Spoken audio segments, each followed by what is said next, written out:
internet. Sinceramente, eu espero que você esteja participando disso também, não esteja apenas assistindo.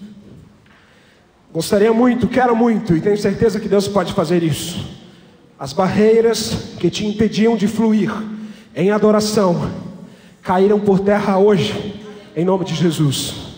Cada um de vocês que está conectado agora e que vai ver esse vídeo no futuro, cada um de vocês, cada um de nós viverá um novo nível, uma nova etapa, uma nova estação em adoração e intimidade com o Senhor, no nome de Jesus. Se você crê nisso, aplauda o nome do Senhor. Aleluia.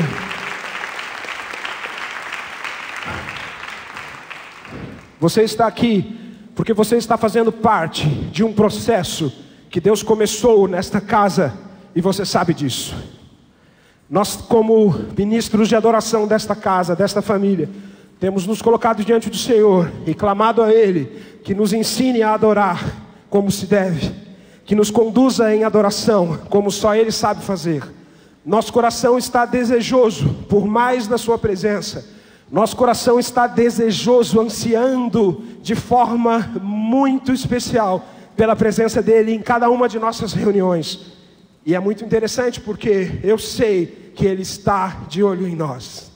Eu sei que Ele está de olho em cada um de nós. Eu sei que cada um dos minutos que nós passamos adorando o Senhor em casa, cada um dos minutos que nós passamos adorando o Senhor aqui na congregação, cada um dos minutos que nós passamos adorando ao Senhor nos pequenos grupos, no MCI Inbox, nos grupos de discipulado, não importa. Cada um desses minutos tem sido extremamente preciosos para o Senhor. E eu sei que Ele ouvirá o clamor do nosso coração. Nós sabemos que se nós clamarmos, Ele haverá de nos ouvir e atender ao nosso clamor. Eu tenho certeza disso e nele nós esperamos. Muito obrigado por você estar aqui hoje, mais esta quarta-feira. Eu tenho certeza absoluta de que Deus preparou algo muito especial para nós. Enquanto nós estávamos ministrando, o Espírito do Senhor foi me fazendo perceber essas coisas. E eu gostaria muito que, de forma prática agora,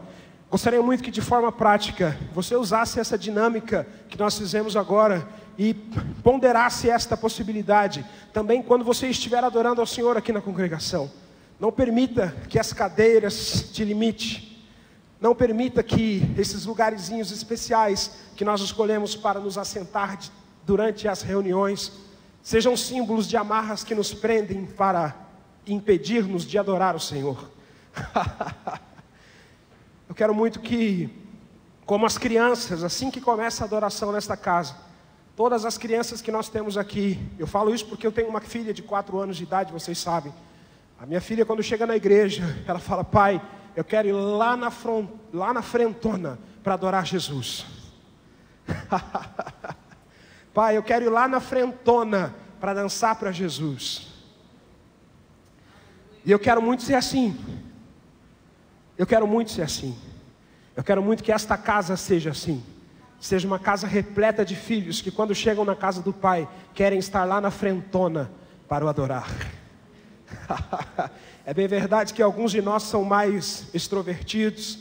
É bem verdade que para muitos de nós é muito mais fácil gritar, bradar. Para alguns de nós essa é uma tarefa um pouco difícil, né?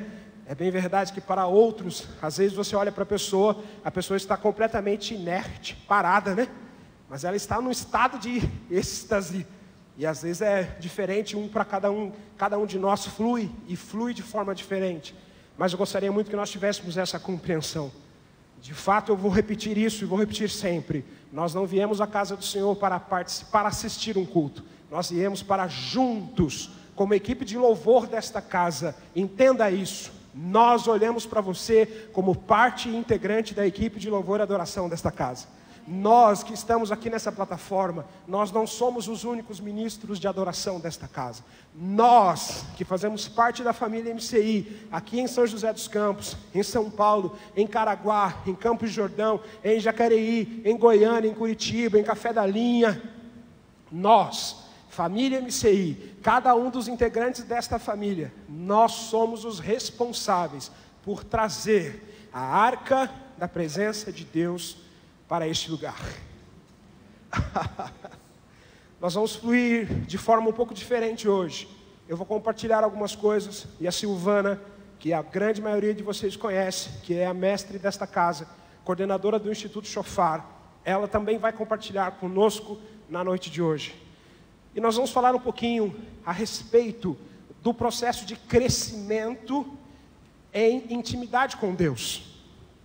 Nós temos falado muito sobre adoração, nós temos falado muito sobre o lugar secreto, nós temos falado muito sobre passar tempo com o Senhor, mas uma coisa que nós precisamos pensar é que, será que de fato, apesar disso ser tudo muito lindo, tudo muito bonito, nós estamos conseguindo de fato viver essa realidade? Se estamos vivendo isso, como é que nós podemos intensificar e deixar isso ainda mais poderoso? Se nós não estamos conseguindo viver isso, o que é que pode estar atrapalhando? E o que é que nós podemos mudar para fazer com que nós vençamos esta realidade? Viver em um relacionamento que cresce em intimidade implica num preço a ser pago. Você sabe muito bem, quando eu quero desenvolver um relacionamento com alguém, eu preciso pagar um preço, não é verdade? Eu preciso pagar um preço de, no mínimo, deixar de fazer o que eu gostaria de fazer, para fazer algo que nós gostaríamos de fazer juntos. Esses dias, há poucos dias atrás, nós resolvemos tomar um café da manhã juntos, a equipe ministerial dessa casa. E foi numa semana muito abençoada para todos nós. O que saiu mais cedo aqui da igreja, provavelmente tenha saído em torno de meia-noite e 40. Praticamente em quase todos os dias da semana, né? Na noite anterior a esse café, nós estávamos aqui atrás. Eu olhei para a Larissa e para o Felipe e falei, gente, quase 1h, vamos mandar uma mensagem para a galera e vamos falar que, ao invés de a gente tomar um café da manhã, vamos tentar fazer um almoço, né? Um café da tarde. Mas já era 1 e pouco da manhã, não tinha como despertar todo mundo na madrugada para mudar o plano. Nós já estávamos nessa toada já há alguns dias, tanto com as coisas do trabalho normal, como o trabalho da casa do Senhor. E aí, sexta-feira de manhã, todo mundo chegou aqui semi-acordado. Você sabe o que é estar semi-acordado? Com certeza, eu acho que você sabe, né? Você está assim, você está com rendimento, você não está ali, né? Funcionando a pleno vapor, mas estávamos aqui, tomando um café da manhã juntos, orando uns pelos outros, abençoando uns aos outros. É um preço, né? Nós precisamos desse preço. Você que se casou, com certeza, você pagou um preço e paga um preço até hoje para continuar desenvolvendo o seu relacionamento. E com o Senhor, também é assim. Eu não vou demorar muito, a Silvana vai compartilhar um pouquinho também. Prometo para você que eu não vou passar de 1h30, para a Silvana poder gastar as outras 5 ou 6 horas. Estou brincando. Mas eu gostaria de lembrar de uma coisa muito importante hoje. João 6, João 5, João 6, João 7, João 8. São textos importantes da narrativa bíblica. São relatos importantes do Evangelho do Reino. E nós podemos ver nestes 4 capítulos que Jesus está vivendo a vida dele. Ele está vivendo a sua vida. Eu esqueci de um detalhe importante. Crianças, as crianças, vocês, por favor, podem ir para a escolinha em nome de Jesus. Que o Senhor os acompanhe, os guarde e os ensine de forma preciosa. Me perdoem, papais, mamães, me perdoem, tá? Crianças, vão em paz. O Ministério Infantil está esperando vocês lá. Você vai perceber em João 5, 6, 7, 8 que Jesus está vivendo a vida dele. Ele está operando milagres, ele está multiplicando pães e peixes, ele está fugindo dos sacerdotes fariseus que já estavam intentando contra a vida dele. Ele já está fazendo a vida dele está acontecendo. Ele está pregando para multidões, ele está pregando para 2 ou 3 num barco, ele está acalmando tempestade, ele está fazendo o que Jesus fazia, operando prodígios e maravilhas, descansando, dormindo, como todo mundo. Num dado momento, depois de uma longa jornada, no capítulo 7, versículo 53, diz o seguinte: e todos foram para casa. João 7,53 é aquele versículo que muitos de nós, quando trabalhamos em equipe por um longo tempo, almejamos ouvir. E todos foram para casa. Quando você está numa viagem de trabalho, quando você está numa expedição missionária, quando você está num compromisso daqueles muito estafantes, muito cansativos, a coisa que a gente mais quer ouvir é isso, né? E todos foram para casa, para o seu conforto, para a sua caminha gostosa, para o tempero da comida da esposa, da mamãe ou do papai, para o aconchego do lar. João 7,53. E todos foram para casa. Agora eu gostaria que você abrisse a sua Bíblia em João 8, versículo 1. O que está escrito aí? João 8, capítulo 8, versículo 1.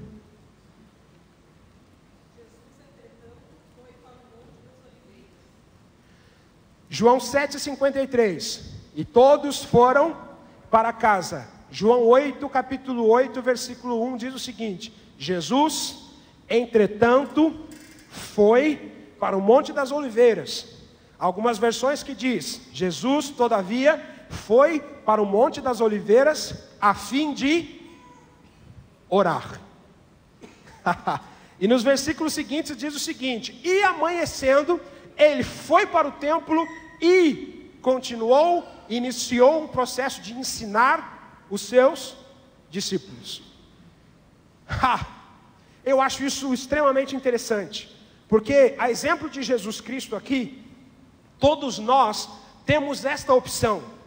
Todos nós temos a opção de todos foram para casa, viver o conforto, viver o descanso, viver a alegria de ter a sua caminha quentinha, o seu chuveiro gostoso e companhia limitada. Mas Jesus, entretanto, tinha algo mais importante para fazer.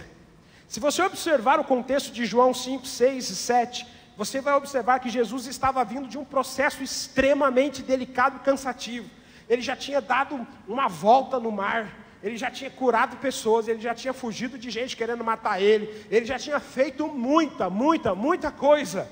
Porém, naquele momento em João 7,53, em que todos foram embora para casa, talvez o corpo de Jesus estava dizendo: uau, eu acho que eu também vou para casa.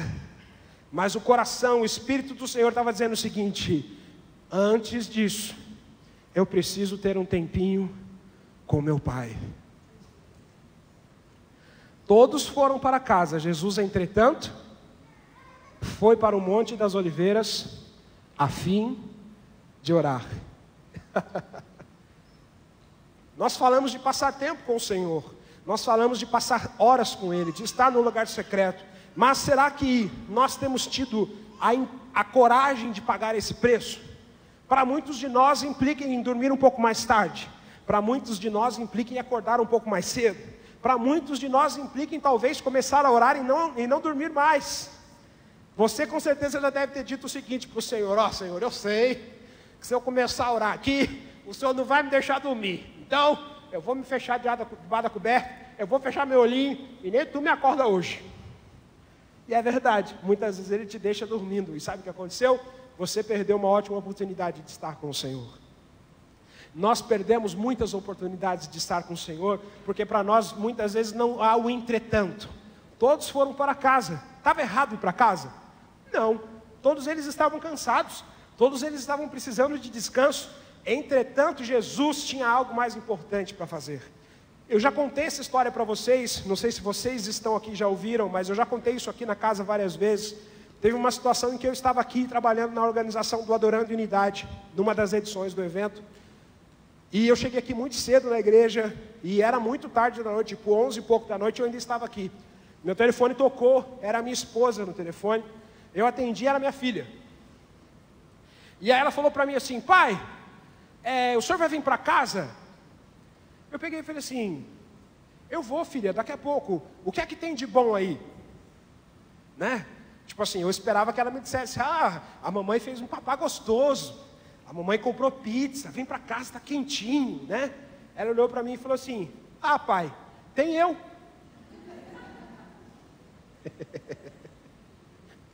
Tem eu.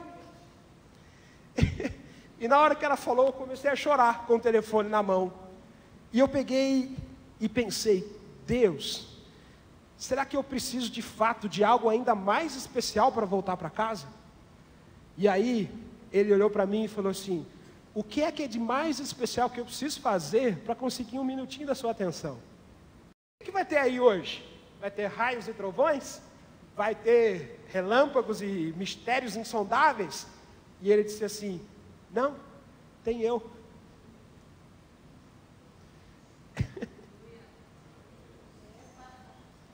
Será que muitas vezes nós não estamos assim? Esperando que Jesus, o Espírito Santo, Deus Pai, faça uma nova peripécia para chamar a nossa atenção? Não é verdade? Será? A minha filha aquele dia quebrou minhas pernas, porque eu estava esperando: não, pai, vem para casa, mamãe fez uma macarronada daquela aqui, ó. Ela falou assim: tem eu. Você precisa de algo mais importante para voltar para casa? Tem eu. E o que eu sinto que o Senhor Jesus está dizendo para você e para mim hoje é: tem eu, Fernanda. Gasta um tempinho na minha presença, porque eu estou ali.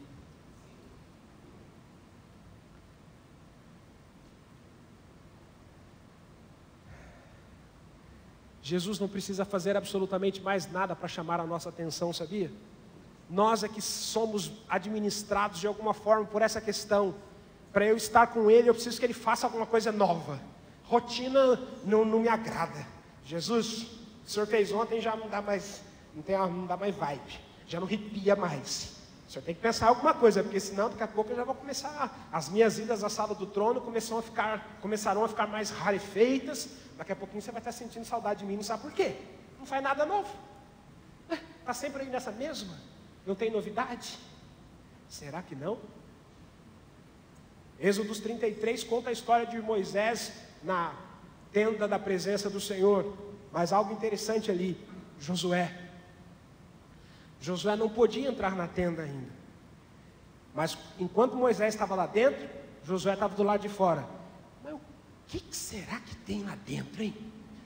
Tem dia que Moisés urra, tem dia que Moisés chora, tem dia que sai uns raios, uns trovão, tem dia que explode, tudo brilha, tem dia que fica tudo quieto, tudo quietinho, só tem uma nuvem passando, uma fumacinha passando debaixo da porta. Tem dia que pá, eu não sei o que é não, mas ó, eu vou dar um jeito de descobrir. Quando Moisés saía da tenda da presença do Senhor, o que que Josué fazia? Não se apartava da porta da tenda. Moisés ia embora para cumprir a sua vida, o seu chamado, e o que o Josué fazia? Ficava quietinho, ali, na porta. Queridos, de forma muito prática, para que nós consigamos viver esse nível de intimidade com o Senhor, nós precisamos conhecer o entretanto que fez com que Jesus fosse para o monte orar.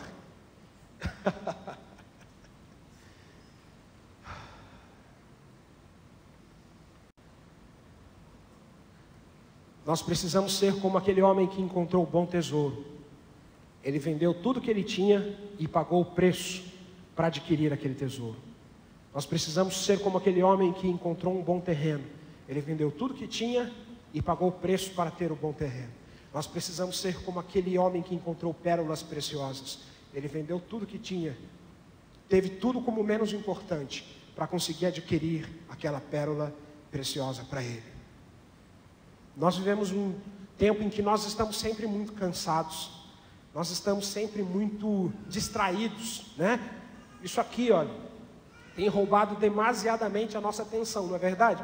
Vocês viram esses dias, viralizou na internet, um protesto que umas crianças fizeram, acho que na Noruega. Vocês viram isso? Algumas crianças de 5 a 10 anos de idade fizeram o seguinte protesto: escreveram em várias faixas e foram para a rua, e a mensagem de protesto era a seguinte: papai e mamãe, deixem de olhar o celular e prestem atenção na gente.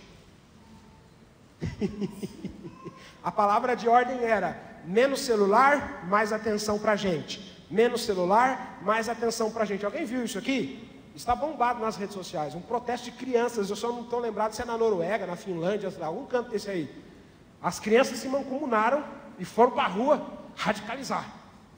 É o seguinte: nós queremos atenção. Papai e mamãe, larga o celular e vem ficar conosco. Será que daqui a pouco o Senhor vai precisar juntar-se a essas crianças e escrever uma frase: Igreja de Cristo, noiva amada, larga o celular e vem ficar comigo. Será?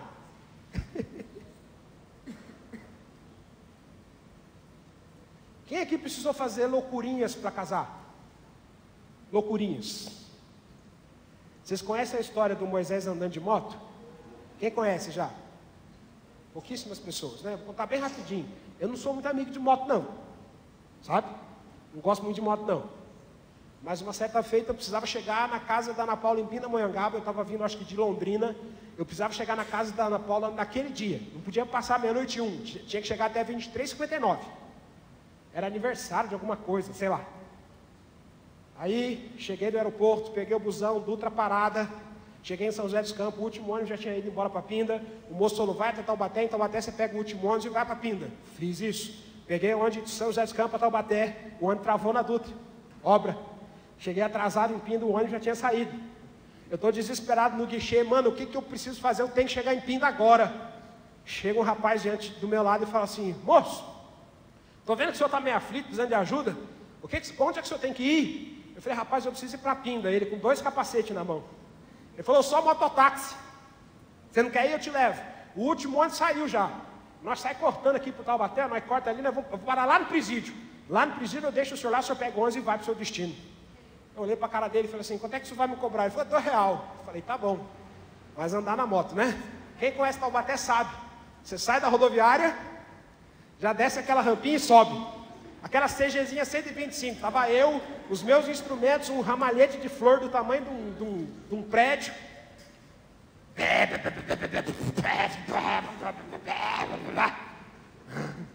Quando eu parei na frente do presídio, o motoboy chegou do lado do ônibus, batendo assim na lateral do ônibus, na porta do presídio. Eu falei: nós vamos ser fuzilados. Os caras vão achar que é uma operação para resgatar preso. Fato é que peguei o busão, cheguei em Pinda. Faz 15 anos que eu estou casado. Mas foi a última vez na vida que eu andei de moto.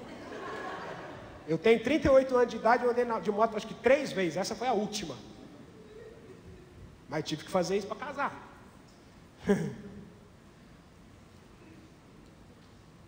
O que é que nós estamos dispostos a perder para estar com o Senhor? Esse é o ponto que nós precisamos ponderar. Queridos, o tempo de chegar aqui na igreja assim, ó, ai, pelo amor de Deus, alguém me dá um copo d'água que eu estou sedento, está acabando. É tempo de você chegar com aquelas bandejas, com copos de água da vida transbordando e falar: querido, eu trouxe para você hoje. Ontem o Senhor Jesus me deu essa nova água. Olha aqui, Marcelo, olha, você já bebeu? Não, Moisés, essa eu já bebi. Você tem dessa aqui? Acabou o tempo de nós chegar aqui quase morto, desesperado, tudo depenado, Shabá, gente. Eu culto Shabá. A gente chega aqui na igreja só pela misericórdia, na capa do Batman, né? O que sobrou de nós chega aqui no culto, né?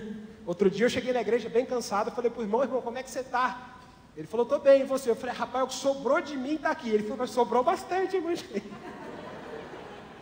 Gente, gordo não pode fazer umas brincadeiras, tá ligado? Tem umas brincadeiras que você não pode. Eu falei: rapaz, o que sobrou de mim está aqui. Ele falou: mas sobrou bastante, irmão. Podia ter ficado quieto, né? Mas enfim.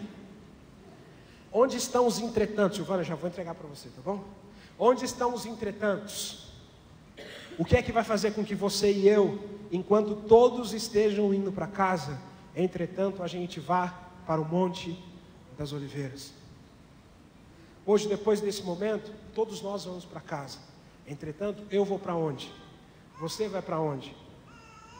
É mais fácil para alguns de nós acordar cedo para orar, não é verdade? E é bíblico isso. Cedo eu te buscarei, de madrugada eu me achegarei a ti. Davi, o salmo, né? Também é lícito, biblicamente, que nós passemos a noite orando, como Jesus, sem dormir. Para alguns é mais fácil orar no fim do dia, para alguns é mais fácil orar no início do dia. De fato, o importante é que nós tenhamos, entretanto, os poderosos o suficiente para nos dizer: olha, entretanto, apesar de todos estarem indo dormir, eu vou para o Monte das Oliveiras, a fim de ter um tempo com meu Pai. Gente, a gente pode olhar para o nosso relacionamento marido e mulher. Ai, você esposa, O maridão trabalhou o dia inteiro e acha que você ficou em casa sem fazer nada, né? O marido acha que ficar em casa é fácil até o dia que ele precisa ficar. Ele fica 4, 5 horas sozinho em casa, ele já pede clemência, misericórdia, pelo amor de Deus, que é uma tarefa significativa, né? Aí você chega em casa depois daquele dia, seu marido está acordadão, cheio do fogo, cheio do chamanaia rebestébias. Você está doido para pegar um travesseirinho, enrolar debaixo do braço e dormir. Entretanto, você se disponibiliza e fala, eu vou para o Monte das Oliveiras, a fim de, enfim. Não é verdade que algumas vezes nós precisamos fazer isso? Eu estou usando o exemplo da esposa, porque geralmente é mais difícil para a esposa, né? Porque o homem não faz quase nada da vida, fica o dia inteiro fora, se distraindo, a mulher fica em casa, fica cansada, com roupa, com cueca do meio-dia para lavar, e ele chega em casa e ainda quer que a mulher esteja com fogo puro, né? Entretanto, como é que a esposa age? Mulher que não deixa o fogo apagar, né? Entretanto, ela vai no Monte da Oliveira. Eu estou falando isso de um preço que é necessário ser pago pela intimidade. Será que nós estamos dispostos a pagar o preço pela intimidade? Pode ser que hoje à noite você vá para casa e o Senhor te diga assim, entretanto, tu não irás dormir. Senta aqui do meu ladinho que a gente tem uma conversinha para dar, entendeu? Pode ser que amanhã você fale assim, vou acordar meio-dia. E ele te acorde às 5h27 da manhã e fala, os outros dormirão. Você, entretanto, cola na minha banca que a gente tem umas coisinhas para acertar. Será que você vai estar disposto a pagar o preço? Será que nós estamos dispostos a desligar o celular para ter um tempo com o Senhor? Queridos, a verdade é que hoje é difícil a gente conversar com nossa esposa e com nosso esposo com o celular desligado. Com certeza você já viu essa cena aqui em casa, ó. Queridos, ó, a Silvana não é minha esposa, tá bom? Aqui na igreja já me casaram com a Andréia, já me casaram com a Josi e já me casaram com a Silvana, tá? Eu sou o Moisés casado com a Ana Paula, a Silvana é casada com o Luiz. Então, tá bom? Mas assim, ó, fazendo de conta que a Silvana é minha esposa aqui agora, só de brincadeirinha, tá bom? Quantos aqui já se viram em casa nessa situação? E aí, Silvana, como é que vai ser amanhã? Você pensou no negócio? Amor, não sei, acho que eu vou no mercado comprar duas bicicletas. Então, legal. Então tá bom, então a gente se vê no culto. Isso não acontece na casa de vocês, não, né? Conheço umas pessoas que às vezes passa isso. E não é ruim. Sabe o que já aconteceu comigo em casa? A minha filha chega para mim e fala assim, pai, pega o celular, desliga ele, põe aqui, ó. Agora vem brincar comigo. Teve um dia que ela me deu essa, gente, e eu não estava percebendo que eu estava fazendo isso, não. Para mim estava tudo lindo, maravilhoso, perfeito, dentro do padrão. O Senhor teve que usar minha filha para arrancar o celular da minha mão e falar assim, pai, é o seguinte, pega o celular, desliga ele, põe ele aqui, ó, debaixo do criado mudo, e fica comigo um pouquinho. Dá uma reparadinha. Você conversando com seus filhos em casa, você conversando com o seu cônjuge em casa, e o celularzão aqui, ó, o WhatsApp estralando. Você precisando dar atenção para sua esposa, atenção para o seu esposo, e o WhatsApp aqui, mano, você vai chegar no futebol que hora? Trabalha amanhã, você não me faz ligar amanhã não. Deu B.O., chega um pouco mais cedo amanhã. E a questão é que com o Senhor, nós agimos da mesma forma. Hoje em dia a gente usa o recurso da internet para fazer devocional. O WhatsApp está lá estraladão, você está lá tentando se instruir biblicamente, Danilão manda uma mensagem, Mochezão, você viu isso aqui, mano? Pronto, você vai ver a mensagem do Danilo, acabou o devocional, acabou tudo. Chegou o tempo da gente começar a dar de louquinho. Larguei meu celular. Tenho feito isso ultimamente. Às vezes eu esqueço meu celular, sabe? Deixa ele lá, esquecido debaixo do travesseiro, debaixo da mesa, em cima da geladeira, carregando, larga ele lá. Por isso pode acontecer de você me ligar e eu não te atender.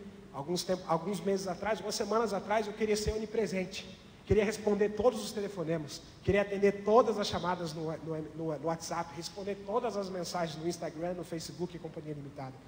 E eu tenho aprendido que eu não sou onipresente, eu não sou onisciente e não sou onipotente. Existem muitos momentos em que eu preciso de verdade desligar o celular, me desconectar de toda essa realidade física aqui e deixar o Espírito Santo me conectar a Ele, para aprender com Ele que é manso, humilde e tem palavras de vida eterna. A Silvana vai vir aqui e antes de entregar para ela eu queria compartilhar com você o seguinte, rapidinho mesmo. Algumas pessoas me perguntaram a respeito deste assunto interessante que é o lance do som do céu, né? O apóstolo Maurício falou nas 2 primeiras quartas-feiras a respeito do som do céu. Na terceira quarta-feira eu falei sobre como corresponder ao som do céu. E eu gostaria muito de incentivar você a ler esse livro aqui. Esse livro chama-se Som do Céu, Sinfonia da Terra. Som do Céu, Sinfonia da Terra. Esse livro foi escrito por um homem de Deus chamado Ray Hughes, que é um cara muito precioso. E esse livro fala muito a respeito disso que nós estamos falando. É um relato muito interessante a respeito de como o som do céu acontece e como é que nós podemos reagir a ele aqui na terra. É muito interessante. Então, se você, como algumas das pessoas que me perguntaram nos corredores e pela internet, telefone durante essas semanas, quer conhecer um pouquinho mais a respeito, fica a dica. Som do Céu, Sinfonia da Terra, do Ray Hughes. Onde é que você encontra esse livro? Por coincidência, aqui no MCI. Custa R$28. E se você der uma chavecada bem dada na Dani, talvez ela faça para você por R$27,99. Tá bom? Passa na lojinha depois do culto, no horário do intervalo, e fale com a Dani, procure Moshe e o apóstolo. Estão falando bastante sobre o som do céu. Eu quero conhecer um pouco melhor sobre isso. Som do Céu, Sinfonia da Terra. Sinfonia da Terra. Perfeito? De boa? É isso aí. Silvana, contigo.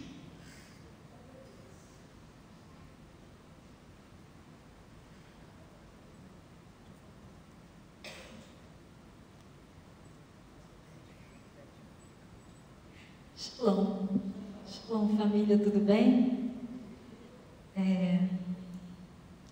Eu quero continuar nesse mesmo espírito do pastor Moisés. Esse é o meu pastor, aleluia. E nós já comemos muito sal juntos, né, pastor? Alguns quilos, aleluia. Amados,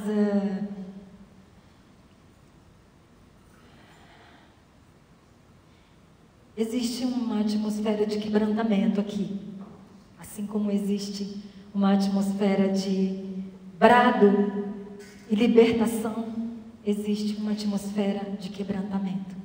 Amém?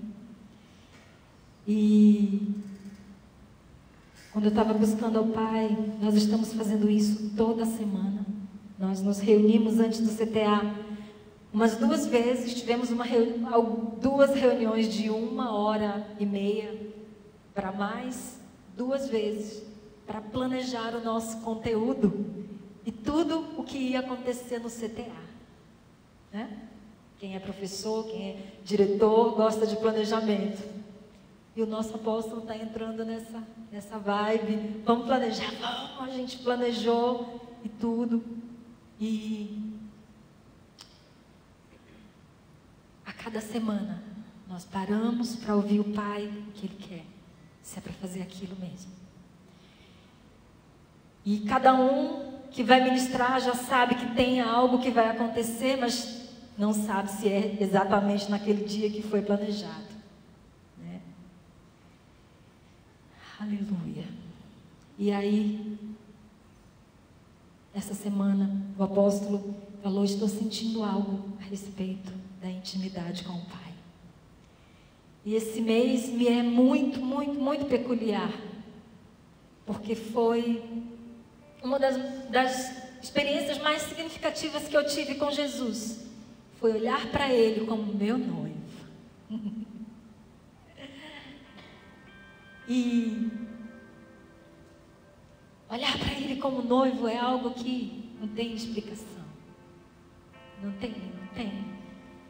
Se eu fosse um artista e soubesse pintar ou desenhar, eu pintaria um quadro que está na minha mente, do noivo entregando a aliança para a noiva no dia do noivado.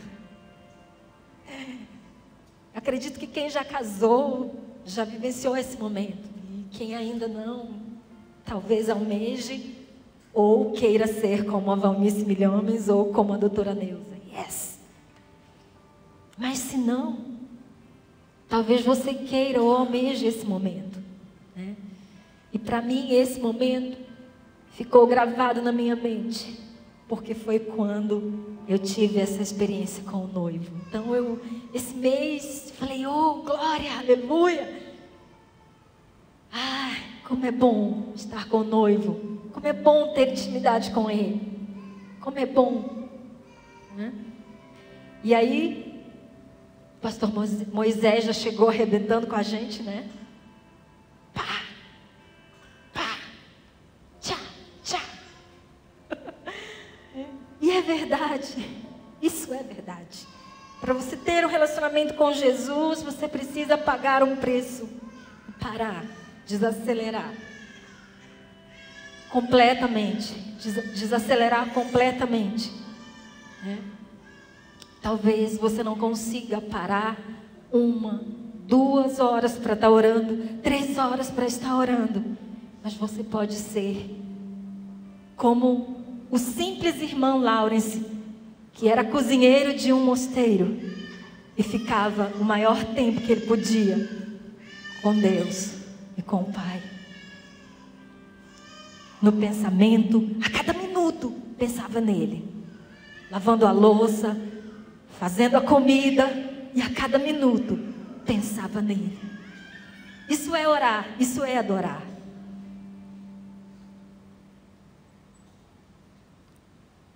Se você quiser esse livro, ele está ali comigo na bolsa, depois eu posso te mostrar.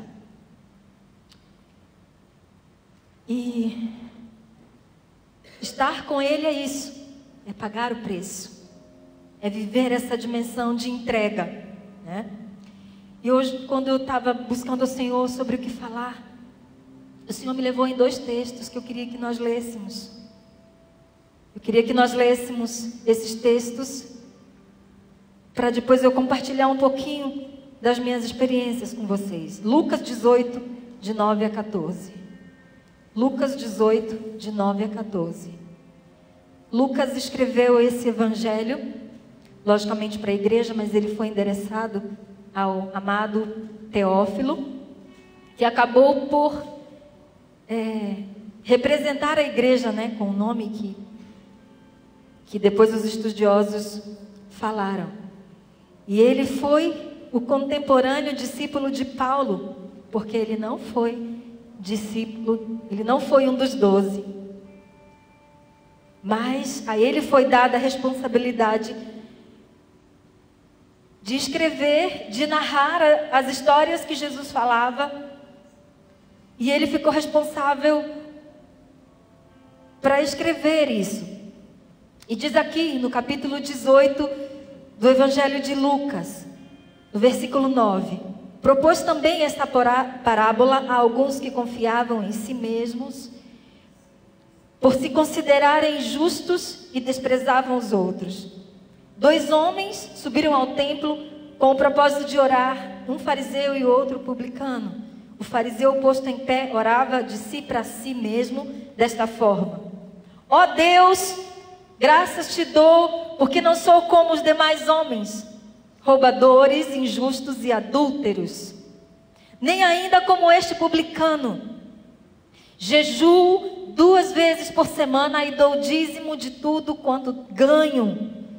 O publicano, estando em pé, longe, não ousava nem levantar os olhos ao céu, mas batia no peito dizendo: ó Deus, sê propício a mim, pecador. Digo-vos que este desceu justificado para a sua casa, e não aquele, porque todo o que se exalta será humilhado, mas o que se humilha será exaltado. Ainda comigo, vamos abrir aqui no Evangelho de Mateus, no capítulo 6. Evangelho de Mateus, no capítulo 6.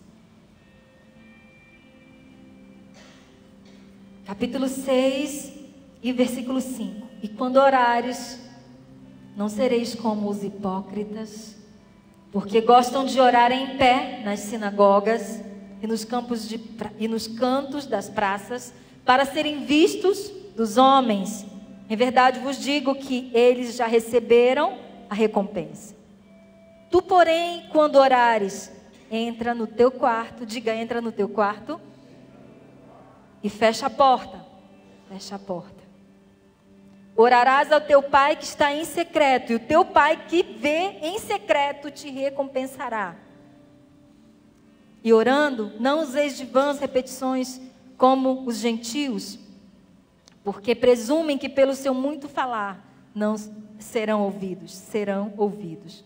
Não vos assemelheis, pois, a eles, porque Deus, o vosso Pai, sabe o que tendes necessidade. Antes, lhe o peçais. Peça ao Pai. Amém? E hoje o Senhor me levou a esses dois cenários bem legais. O primeiro cenário fala desse lugar aqui. Do lugar de ajuntamento, quando nós nos reunimos para orar, para adorar, para ter comunhão, né? Muitas vezes nós somos como o fariseu. Mas quem eram de fato os fariseus? Fariseus eram os guardiões da Torá. Eles eram responsáveis por observar se as pessoas realmente estavam cumprindo a lei. Estavam jejuando, estavam orando, estavam dando suas esmolas, estavam sendo judeus de verdade, os verdadeiros judeus, né? E eles guardavam a Torá. Só que nessa de guardar, o Senhor Jesus vem batendo muito forte neles, porque muitos deles se tornaram hipócritas. Hipócrita é aquele que aparentemente é algo, mas quando ele está sozinho, ele não é aquilo que ele diz que ele é.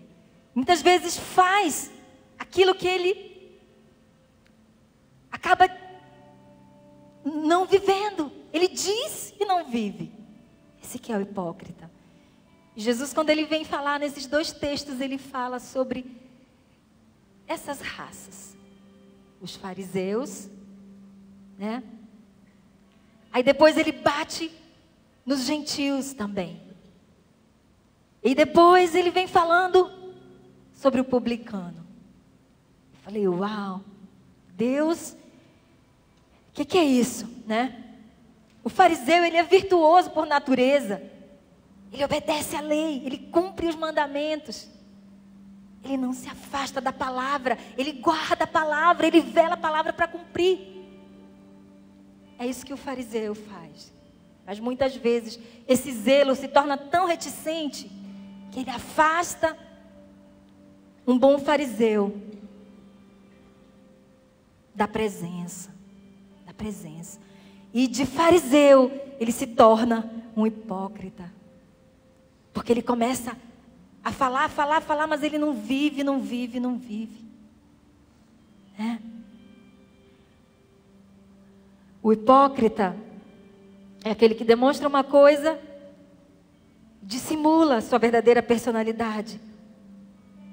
Por motivos interesseiros, por medo de assumir sua verdadeira natureza, qualidades ou sentimentos, ele começa a ser fingido, falso. Esse é o hipócrita. E ali o Senhor está falando daquele homem que no templo ele se reunia e fazia aquilo que ele não vivia. Já o publicano, por ser cobrador de imposto e por ser funcionário de Roma, eles eram pessoas desprezadas, porque o povo era um povo escravo. O povo sofria, o povo tinha que trabalhar e pagar os impostos para Roma, né? E muitos dos publicanos eram avarentos, corruptos, mentirosos, enganadores. E era com essa raça que Jesus sentava para comer. Sabe por que Jesus sentava para comer com eles? Porque Jesus era empreendedor, Jesus era carpinteiro, Jesus tinha que fazer os trâmites, comprar madeira, vender os móveis, pagar os impostos. Ele era um empresário. Ok? Confere? Afinal de contas, quando mesmo Jesus conheceu Pedro? Pedro lá no barco dele pescando e Jesus indo comprar madeira no porto da cidade. Ok? Faz sentido, né? A gente desconecta muito isso, mas Jesus era isso. Jesus era um empreendedor, Jesus era um empresário. E ele conhecia esse povo. E por andar com eles, no tempo em que ele ainda não exercia o ministério dele, ele era apenas um homem, um empresário, um empreendedor. Ele tinha que fazer o quê? Pagar os impostos. E conhecia esse povo, gente. E conhecia, andava com eles, comia com eles. Só que acabou o dia, entrou o Shabá, Jesus sabia quem ele era. Todos foram para casa, ele ia para o monte. Jesus era o sal da terra dos publicanos, e ele era a luz da vida dos publicanos. Amém? E esses caras, eles eram famintos e sedentos por Jesus. Zaqueu, que era o líder dos publicanos, o que aconteceu? Ele queria conhecer Jesus. E Jesus foi para a casa dele naquele dia. A salvação entrou na casa dele. Né? E a primeira cena de Lucas 18 é essa. Subiram ao templo para orar. Né? E subir ao lugar, o templo é lugar de quê? Lugar de meditação, lugar de oração, lugar de adoração. É o lugar de romper barreiras, é o lugar de bradar. Hoje eu rompi com o meu muro aqui. Eu rompi com o meu muro, eu gosto de tambores, eu amo tambores. Essa é a atmosfera. Né? Cadê o Danilo? Danilo, você já está pronto? Cadê o Danilo? Não foi embora não, né? Eu amo isso. Porque eu aprendi com o pastor Moisés, que lá em Ezequiel, quando Satanás, ele perdeu a posição dele de adorador, a palavra do Senhor fala como ele era. Né? E Satanás, ele era tão virtuoso, tão cheio de glória, que o corpo dele resplandecia som para todo lado. Né? E ele se tornou aquele como películas de tambores, né? E saía esse som dele. E hoje nós sabemos que nós precisamos fazer com ele. Esmagar, né? E quando nós estamos tocando, quando nós estamos soando os tambores, nós estamos dizendo: Satanás, tu não pode na minha vida não. Tu não pode na minha vida não. Não adianta, porque o Senhor Deus, Ele tem um plano, um propósito na minha vida. Não adianta. E quando... eu amo isso quando o pastor Moisés está... Já tentei fazer isso, mas não consigo, gente. É algo que Deus deu para ele. Né? É o som da atmosfera, como se ele fosse essa porta que desce, o som do céu transborda aqui. Aleluia. E... esse é o lugar, isso é o que acontece no templo. Nós rompemos barreiras, né? Nós aceitamos o reino, o evangelho do reino. Nós aceitamos esse reino. Nós temos um rei, nós somos súditos, nós somos filhos. Nós entendemos que nós precisamos servir ao rei dos reis e senhor dos senhores. Aqui no templo nós entendemos isso. Nós precisamos ter comunhão com os irmãos. Não deixar a chama da comunhão apagar. Vamos ter comunhões, vamos comer juntos. Façamos isso. É para isso que a gente precisa se conhecer. É por isso que a gente precisa se conhecer. Né? E em Mateus 6, está falando de um outro cenário que nós precisamos amar também. É o nosso quarto. É entrar no nosso quarto. E aí o Senhor Jesus foi começando a falar comigo: filha, por que você adotou tantas posturas farisaicas na sua vida? Por que você se afastou da minha comunhão? Por que trabalhar na minha casa é mais importante do que estar comigo? Por que atender as pessoas, não deixar ninguém sem resposta no WhatsApp? E por que servir, que é tão importante, se tornou algo prioritário na sua vida? Eu estou falando da minha experiência, amém? E o Senhor Jesus começou a falar comigo: filha, você tem vivido atitudes de fariseu, porque você ama estar no templo, mas volta para o quarto, porque aqui eu projeto você. Aqui eu aprofundo as tuas raízes.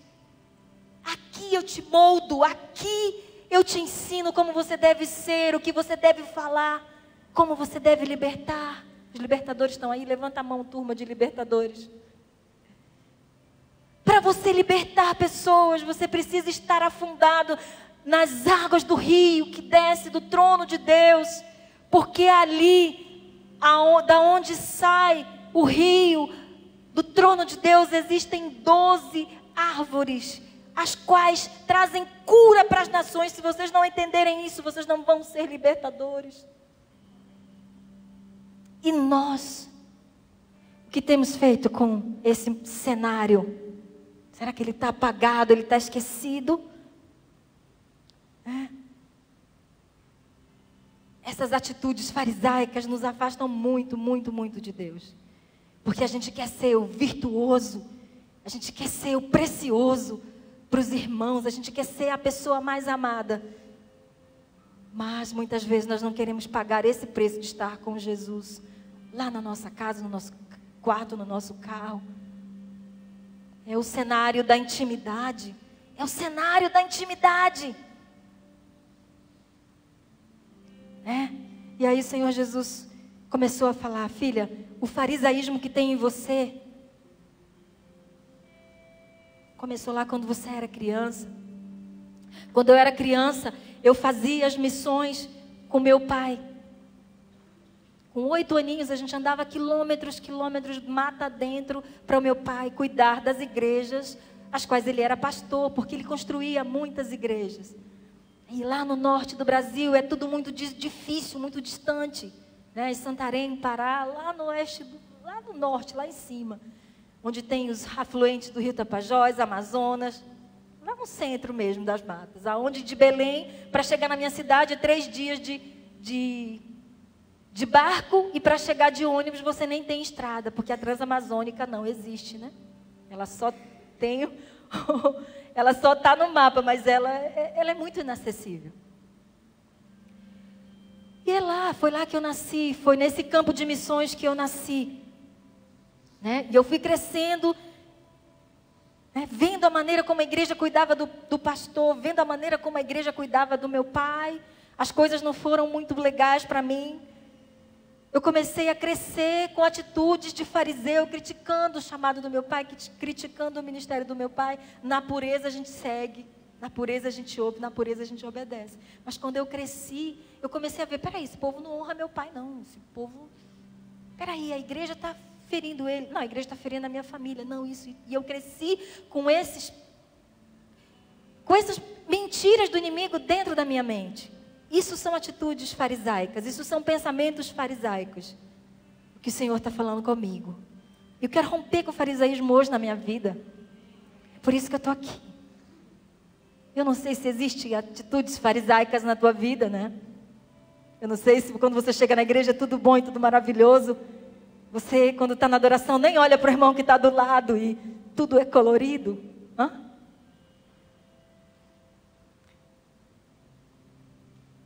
E eu não aceitava a devoção, o chamado do meu pai. E há cerca de 20 anos atrás eu pensei, como eu seria? Eu pensei, como eu queria muito participar de uma escola. Olha só a pegadinha, né? Pegadinha de Deus. A pegadinha de Deus. Eu pensei assim, puxa, eu acho que deveria ter um lugar onde as pessoas ensinassem pastores a serem pastores. Ensinarem adoradores a serem adoradores, ensinassem obreiros a serem obreiros, porque tudo que eu via era pessoas muito leigas, ensinando a Bíblia, sem terem feito seminário. Eu tinha aquela coisa na minha mente, não, porque para ser pastor, para ser um obreiro, tem que ter seminário, isso, aquilo, outro. Gente, isso eram coisas legais da minha personalidade, do meu chamado, de quem eu seria hoje. que estavam ali dentro de mim, só que eram projetadas da maneira errada. Eu pensava da maneira errada, né? E o Senhor está trazendo essa correção hoje para a minha vida, amém? E há cerca de 20 anos atrás, eu pensei como seria participar de uma escola onde alguém na face da terra ensinasse um pastor a ser pastor. Mas será que alguém ensina um pastor a ser pastor? Será que alguém ensina um adorador a ser adorador?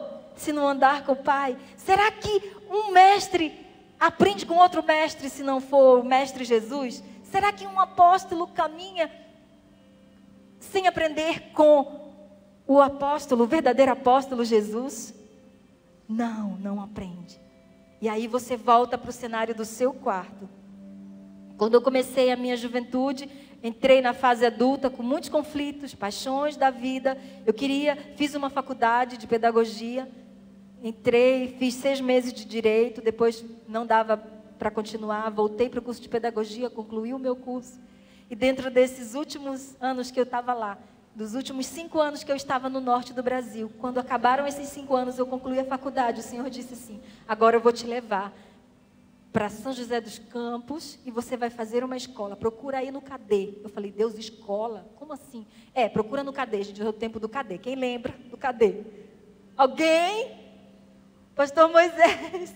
Lá era muito difícil a internet, então... Não, ninguém sabe. O povo é só da época do Google. Eu não sou dinossauro, não. Eu sou uma menina ainda. Ô, gente, quem lembra do CADE? Levanta a mão. Aleluia. Ó, tem os 3 aqui. Ó, Claudinho, é isso aí. Né?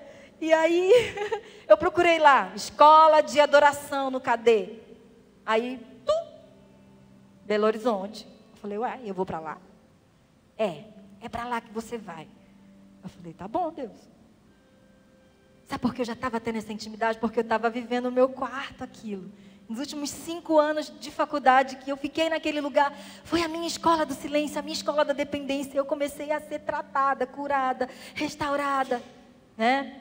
E algo aconteceu. Deus despertou, enfim, a publicana dentro de mim. Deus despertou, enfim, a publicana dentro de mim. Eu entrava no meu quarto, a única coisa que eu fazia era chorar na presença do Pai.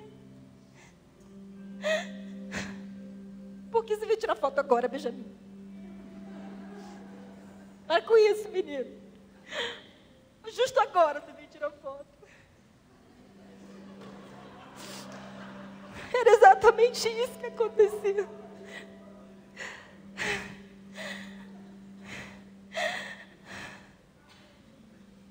Deus despertou a publicana dentro de mim, e o sentimento de arrependimento entrou dentro de mim. E Deus disse: você vai para essa escola porque eu vou te ensinar a ser uma adoradora. Quando eu entrei naquela escola, eu tive muitos conflitos, muito mesmo. Porque eu já tinha feito encontro, trincontro, processo. Eu cheguei lá e falei: Deus, não tem nada aqui para mim não. O que o senhor quer? Fui muito rejeitada por ser do norte. As pessoas do norte são rejeitadas. Mas, gente, eu sou do norte, tá? Lá em cima do mapa do Brasil. Não é Nordeste. Entenderam? O povo meio que... você é do norte? Sim, sou do norte. Ah, tá. Porque lá em Teresina, mas Teresina é no Nordeste, meu filho. Então, o Senhor disse: para lá que você vai. Eu falei: Deus, o que eu vou fazer e tal? Eu fui, beleza, tal. Cheguei lá, passei as maiores dores, agruras da minha vida. Porque a publicana que estava dentro de mim era muito sozinha. A publicana era muito rejeitada. A publicana tinha muitos sentimentos dentro dela que nem ela sabia o que era. Eu falei: Deus, por que eu sou assim? Porque eu tenho poucos amigos? Porque eu sou uma pessoa fechada? Sim, filha, depois de muito tempo. Porque você é introvertida. Se aceite como você é. Deus, mas eu queria ser assim, que nem fulano, ciclano e beltrano, que ri, que conta piada, e que as pessoas amam estar perto. Eu queria ser quem eu não era. Não se encaixa em você uma roupa que não é sua. Entendeu? E eu vi ali, naqueles momentos com o Pai, antes de ir para a escola, no último ano que eu estava ali, foi o tempo em que Deus mais ministrou meu coração. E eu ia para a presença do Pai. E eu era curada, restaurada. O Senhor começou a me dar canções. Canções. A primeira canção que o Senhor me deu, e eu comecei a cantar essa música na igreja, a igreja vibrou. Falei, uau, sou a compositora, né? E Jesus volta para o quarto, minha filha, papel higiênico. Eu falei, Deus. É exatamente isso. E aí vai, minha filha, vai mais fundo, vai mais profundo, quero te ensinar. Entra no teu quarto, fecha a porta. Pega o seu papel higiênico, põe um paninho aí, minha irmã. Eu entendi o valor do talite, porque eu ficava sobre. Mas o talite, ele cobre, nos protege. Né? Eu falei, Deus é Deus de manto, aleluia. Eu botava meu manto lá, ficava sobre ele, Jesus vinha e colocava o manto dele sobre mim. E foi me treinando. A primeira canção que eu lembro que o Senhor me deu foi Propriedade Exclusiva. Não sei se você vai entrar no tom, mas por isso que você está aí, viu, meu irmão? Nada pode mudar o que Deus projetou. Seu propósito nunca falhou. Eu sou herdeiro do Pai. Ele me escolheu, sou propriedade exclusiva de Deus.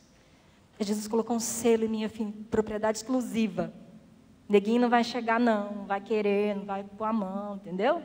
Porque o Senhor já estava me curando, me limpando, me restaurando. E colocou o selo da propriedade exclusiva dele na minha vida.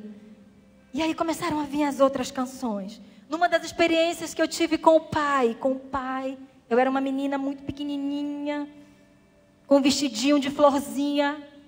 E naquelas experiências que ora vai na presença do pai, que eu sei que você precisa ter as suas experiências com ele, porque as experiências do Moisés, as minhas, não vão te servir. É outra roupa, entendeu? É outra roupa. O que Saul vivia não era o que Davi vivia. Quando Davi foi tentar pôr a roupa de Saul, não deu, querido, não deu, não vai. Meu negócio é estilingue, tá ligado? Meu negócio é matar leão e urso. A armadura é guerreiro. Peraí, é outro cenário, entendeu? Não dá para você pôr uma roupa que não é sua. A sua identidade é sua, a sua roupa é sua. Não vou nem falar de cabelo. Amados, é seu, foi Deus que deu. Foi Deus que deu. Jesus foi me curando, me curando. Eu passei por muitos processos de cura. Adorador tem que ser muito curado, irmão. Porque quando sobe ali na plataforma, quer ser o suprassumo do sumo do sumo. E Jesus vem assim, volta para o quarto, meu filho, papel higiênico. O meu silêncio com o Senhor foram ouvir tudo que ele falava a meu respeito. E quando eu estava ali como menininha na presença dele, igual Geizinha quando entra para adorar o Pai, pequenininha, ainda assim que ele nos vê como crianças, porque o coração de Deus transmite pureza, e ele é puro, ele transmite pureza, essa pureza que nós temos que resgatar dentro de nós, a pureza, o princípio da pureza. Quando a gente perde o princípio da pureza, a gente se torna fariseu, que é só criticar. Mas quando a gente resgata a pureza, quando a gente vem aqui para frente, falando de levanta a mão, você levanta a mão, aleluia. Falando de pula, você pula. Porque é para estar com o Pai, é para estar com Ele. E eu entrei naquele lugar no céu, diante do trono, levando uma caixinha pequenininha. Uma caixinha, e dentro daquela caixinha eu coloquei o meu coração. Eu falei, Deus, jamais eu vou sofrer por alguém, porque quando o Senhor me der o meu noivo, o meu marido, Ele vai primeiro colocar no teu coração que sou eu, e eu te entrego o meu coração para o Senhor entregar para Ele. Fiz um trato com Deus. Eu falei, uau. Ali naquele lugar eu comecei a cantar para Deus. Eu te dou meu coração. Eu te dou meu coração. Eu te dou meu coração.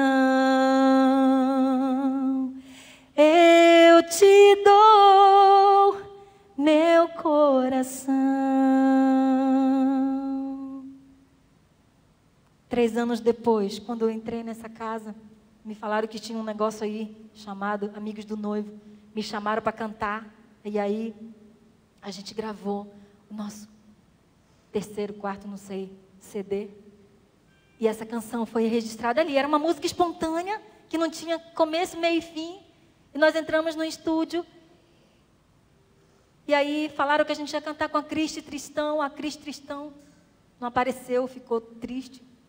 Ficou mesmo, porque ela teve uma alergia e ela não pôde ir para o estúdio. Naquele dia, São Paulo, a gente levou uma galera para lá. E aí falaram, é tu. Falei, o quê? Eu? Como assim? Eu só vou ser Beck, só Beck, né, Moshe? E aí, Moisés, Ana Paula, estava recém-casado, né? Tive que ir para o quarto de hotel, fiquei no quarto de hotel com eles, a Jesus. Eu falei, meu Deus, eu não vou dormir. Que isso? Eu não vou dormir hoje, não. Como assim? Rapaz, testou minha voz lá, falou, rapaz, a voz dela é boa. Como assim? Não, é ela que vai cantar. Eu falei, não, vocês estão enganados aí. Fiquei quieta, falei, Deus, o que isso está fazendo? E aí, filha, você vai cantar aquela música que você cantou para mim lá no ano 2000, que você falou assim, eu te dou meu coração. 2003, falei, uau, tá bom, eu vou cantar, Deus. E a gente estava aqui adorando, o apóstolo convocou a gente para estar meio-dia, sol rachando. E aí, quem quer adorar o Senhor meio-dia, vem para cá. A gente veio adorar o Senhor, Deus deu essa música. Comecei a cantar aquilo que eu estava cantando. E a música nasceu e outras pessoas começaram a cantar. Eu falei, uau, é isso aí, aleluia. E a gente gravou, enfim, primeiro CD do Amigos do Noivo, como Amigos do Noivo, porque o MCI já gravava CDs. O MCI já tinha gravado, a batalha começou. O MCI já tinha gravado outros CDs e tinha esse legado de gravar. E aí foi quando o Senhor Jesus se apresentou para mim como noivo dele. Essa foi muito legal, porque eu estava recém-chegada no MCI. E o Senhor falou assim para mim, filha, vai para o acampamento chamado de Olho na Nuvem. A gente foi, quem lembra disso? Me fala aí o ano que foi, pastor Moisés, que eu não estou lembrado. Foi antes da gente gravar. 2001, 2002, né? Quando eu cheguei aqui, acho que foi 2002, 2003, um desses 2 anos. A gente foi para esse acampamento de carnaval. E o Moshe ainda era solteiro, será? Logo porque eu cheguei logo, e daí depois a gente teve uma identificação muito grande com Moisés. Ele olhou para mim e falou, essa menina é meio profética, né? E eu falei, uau, esse ministério é profético, é aqui que eu vou ficar. Aleluia! Depois de uma escola que eu fui, eu falei, uai, vou ficar numa igreja profética, né? Amém. E aí a gente estava lá, eu fiquei no primeiro quartinho. Eu lembro até hoje que esse quarto é o único que tem degrau lá no sítio. Quem já foi no sítio sabe. Esse é o primeiro quarto, me colocaram nesse quarto. Eu levei meu tonante, meu violão tonante. O rapaz sabe o que é violão tonante? É a pior espécie. Meu irmão, você usa ali, linha de, corda de nylon, né? Já tocou nesse violão? Então, foi nesse violão que eu aprendi meu ré, meu dó. Mas era nesse violão que eu estava cantando. E os anjos chegaram para cantar comigo. Para adorar comigo. Eu tinha mania de ficar gravando. Teve um dia que eu gravei uma tal de uma gaita, que eu não sei de onde ela surgiu. Eu falei, uau, o anjo estava aqui tocando gaita. Eu não abro mão dessas fitas. Não, elas estão lá. A era já passou, o tempo passou, mas aquilo é o meu tesouro guardado. Porque está gravado na terra o que eu ouvi no céu. E os anjos começavam a vir, né? Tocar violino, tocar gaita. Eu falei, uau, no tonante, aleluia. Teve um dia que o Senhor Jesus falou para mim, entrega esse tonante aí, rapaz. Eu falei, Deus, entregar o tonante. Eu era apegada a ele. Vai, entrega o tonante. Tinha um menino que queria tocar lá na escola, na segunda escola, no ano seguinte. Eu falei, tá bom, vou entregar o tonante. Entreguei o tonante. Depois meu pai veio com o Igor e me deu. Falou, tá aqui. Estou esperando o upgrade do Igor. Mas eu ainda não recebi, eu sei por quê. E aí, ali no sítio, no sol, eu acho, a gente estava lá, cantando. Eu falei assim, você viu meu te procuro desesperada, até te encontrar, não desistirei, quero te abraçar e te conhecer. Põe o tom aí, rapaz. Meu noivo amado, te procuro desesperada. Cadê o Danilo? Até te encontrar, não desistirei. Quero te abraçar e te conhecer. Foi uma das maiores experiências que eu tive com Jesus como noivo. Não pegou só eu, não. Te procuro desesperada, até te encontrar. Não desistirei, não desistirei. Perguntarei: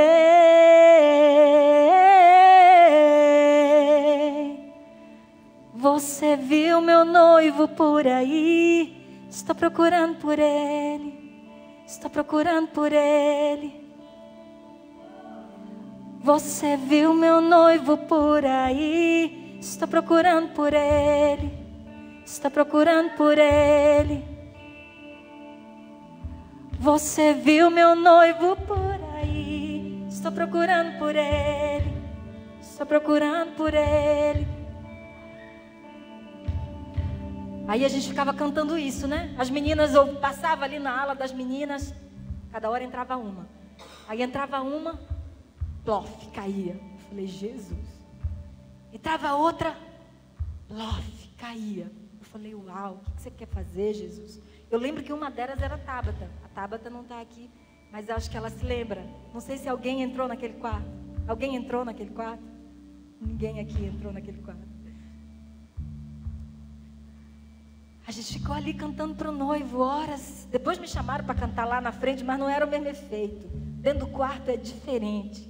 Dentro do quarto é você e Jesus. E é quando ele abre para outras pessoas entrarem, aí é uau, né? Tem outro efeito. E as meninas foram entrando. Aí elas ouviam isso, né? Você viu meu noivo por aí? Estou procurando por ele. Aí elas, opa, entrava no quarto. Viu meu noivo? Viu meu noivo o quê? Entrava para saber o que era e plof, ficava. Essa experiência com certeza deu para elas uma certeza, que o noivo é exclusivo da noiva.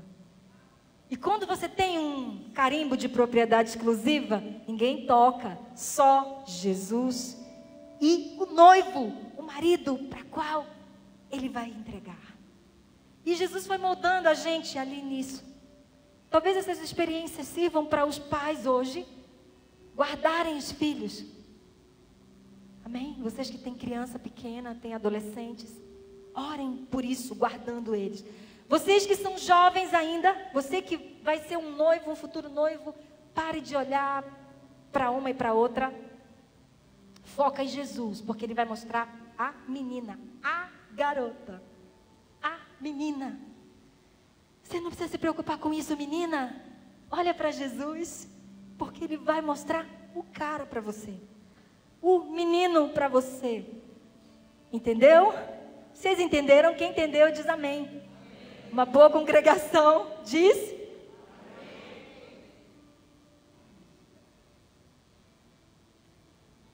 Aprender a se aquietar foi o preço.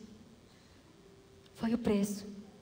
Aprender a se aquietar para entrar na dimensão da eternidade. Foi isso que o Senhor me ensinou. Entrar no silêncio de estar com o Pai. Sabe o que o silêncio faz com a gente? O silêncio faz o nosso coração entender o Shema. Sabe o que é o Shema? Sabe o que é o Shema? Ouvir com entendimento e obedecer. Essa é a máxima.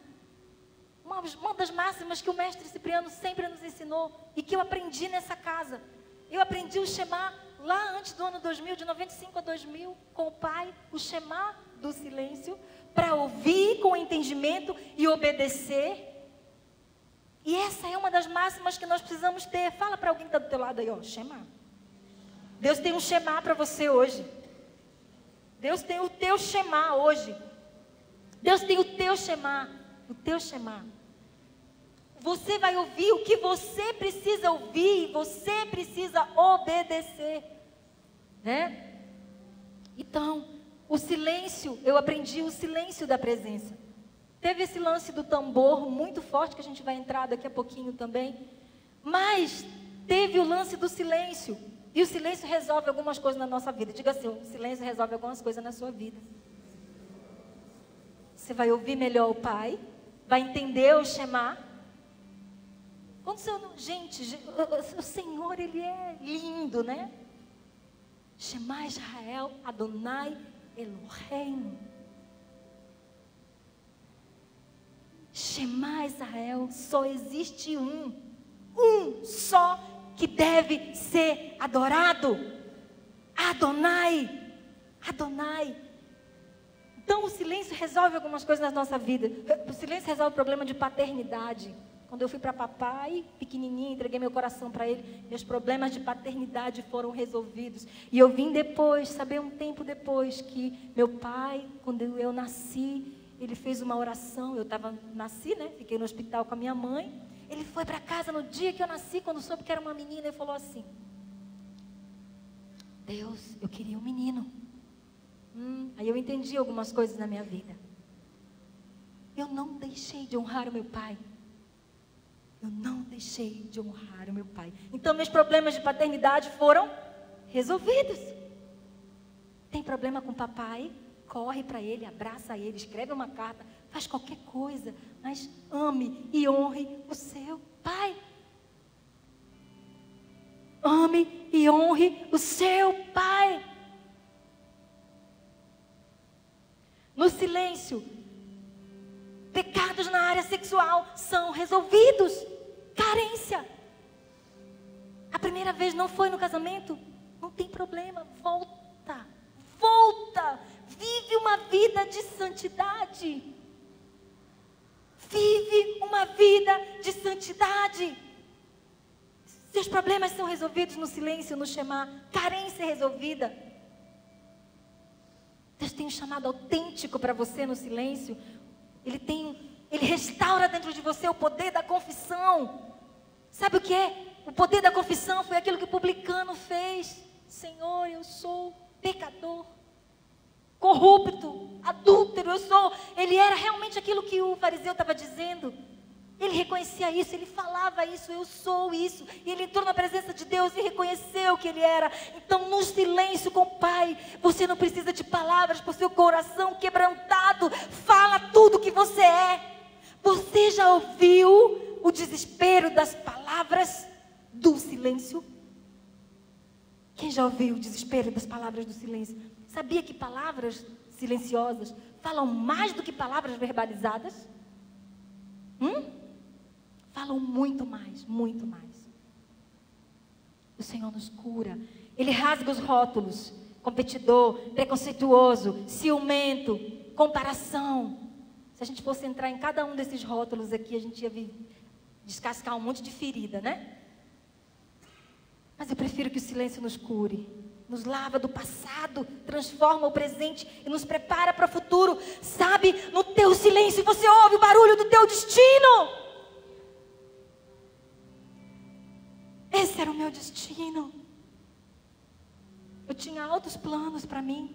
Ainda tenho, de vez em quando eu viajo fazendo os planos para mim. Mas eu não sou o tipo de pessoa que planeja daqui a 5, daqui a 10. Eu deixo o vento me levar, mas eu deveria ser mais prudente e planejar. Então, beleza, eu planejei. Vou para São José, vou fazer uma segunda faculdade de psicologia. Gente, dá risada. O que eu queria vir para fazer aqui era, depois da escola, fazer uma faculdade de psicologia, voltar e ser mestre na faculdade onde eu era. Porque eu queria ser uma professora psicóloga. Aí dá risada de mim, porque quando eu cheguei aqui, o tempo em que eu fiquei, o Senhor falou: você vai ficar no óleo, não vai voltar e nem vai estudar, tá bom? E aí 10 anos depois, o Senhor me dá um marido que é o quê? Fala, psicólogo. Olha aí a faculdade que eu não fiz. Deus é muito cômico, né, gente? Eu não sei contar piada, mas Ele ri de mim. Aqui, ó. Ri de mim. Eu não sei contar piada. Os meninos ficavam me zucrinando nas viagens dos amigos do noivo, do Marcado por Deus, que eu era séria, eu não brincava. Eu não ria. Porque eu não me amava, eu não me entendia. não aceitava quem eu era. E eles ficavam enchendo a minha paciência. Ria aí, Silvana. Eu dava risada por dentro, por fora, mas por dentro era aquela seriedade, né? Aquela farisaica.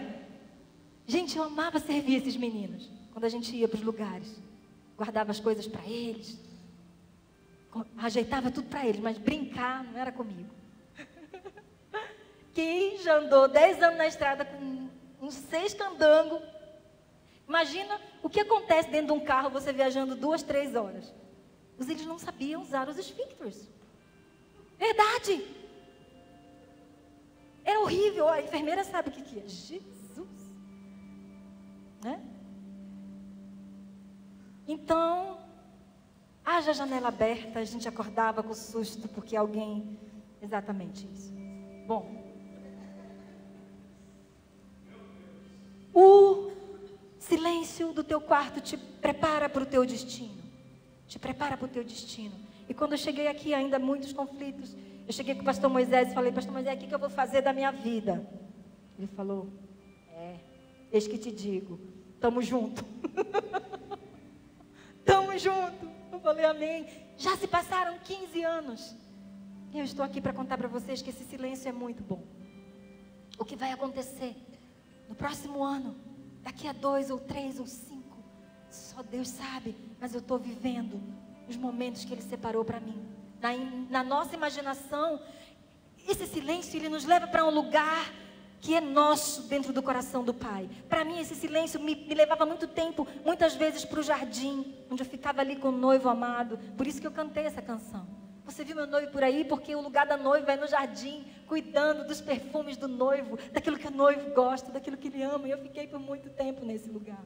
Né? Nós somos transportados dos espaços da nossa alma aqui na terra para um lugar onde a gente começa a ver a dimensão da eternidade, a dimensão da eternidade. O silêncio é uma coisa que você precisa ficar quietinho para ouvir a respiração de Deus, para ouvir Ele falar com você, se aquietar.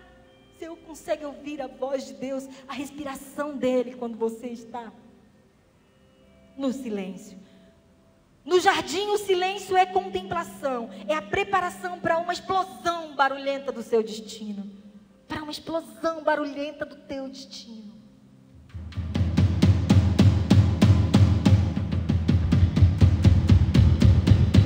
Começa a ver o teu destino, começa a contemplar o teu destino.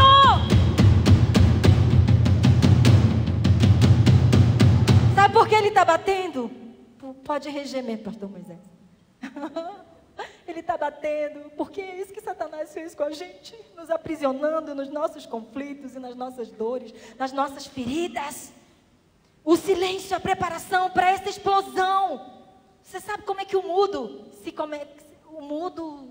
os deficientes auditivos, auditivos e os deficientes, né? Eles se comunicam como? Através dos sinais. Então, quando você vai para o teu silêncio com o Pai, é o teu sinal.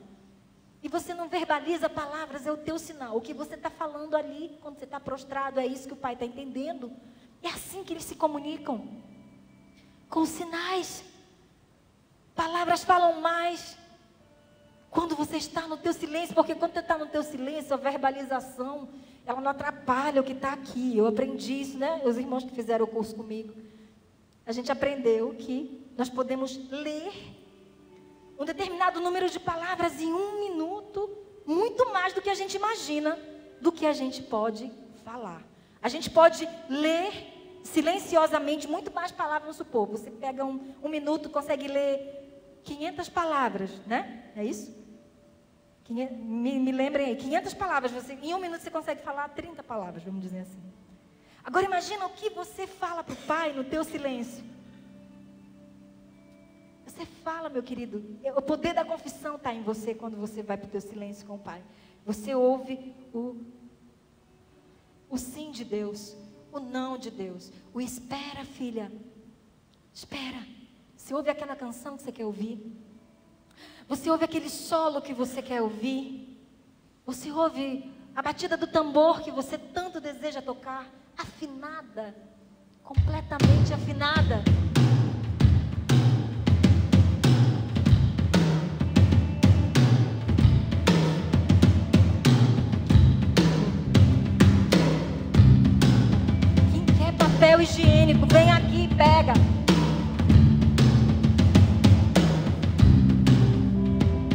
aqui, pega o papel higiênico, pega um pedacinho, você compra um depois e leva para o seu quarto e fala: Deus, eu quero chorar, eu quero me quebrantar na tua presença, eu quero ouvir o som da tua voz, eu quero ser resgatado de mim mesmo para estar na tua presença, eu quero ouvir o som da tua voz no meu silêncio, Deus, eu quero. Vem aqui, pega um pedaço de papel.